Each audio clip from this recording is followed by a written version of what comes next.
আজ আমরা চলে গেছিলাম একটা বিয়ে বাড়িতে, আর সেখানে গিয়ে আমরা মকটেল কাউন্টারে গলা ভেজিয়ে নিয়েছিলাম। তারপরেই আমরা বসে পড়েছিলাম খেতে, আর এটা হলো মেনু কার্ড, যেটা খুবই দরকারি।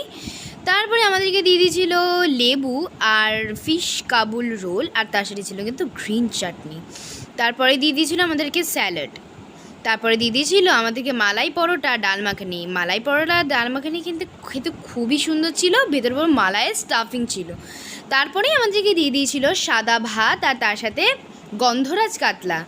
এই গন্ধরাজ কাতলার কিন্তু খেতে অসাধারণ ছিল। তারপরেই আমাদেরকে দিয়ে দিয়েছিল দম পোলাও, আর তার সাথে ছিল সবার প্রিয় মাটন কষা। এটা হচ্ছে one of the best combination in the world. তারপরে আমাদেরকে দিয়ে দিয়েছিল ম্যাঙ্গো জেলি। তারপরে আমাদেরকে দিয়ে দিয়েছিল পাঁপড়, একটা ইউনিক মিষ্টি। তারপরে আমাদেরকে দিয়ে দিয়েছিল বাটারস্কচ সন্দেশ। আর আমরা হাত ধুয়ে আইসক্রিম খেয়ে বাড়ির দিকে রওনা দিলাম বিয়ে বাড়িকে টাটা করে।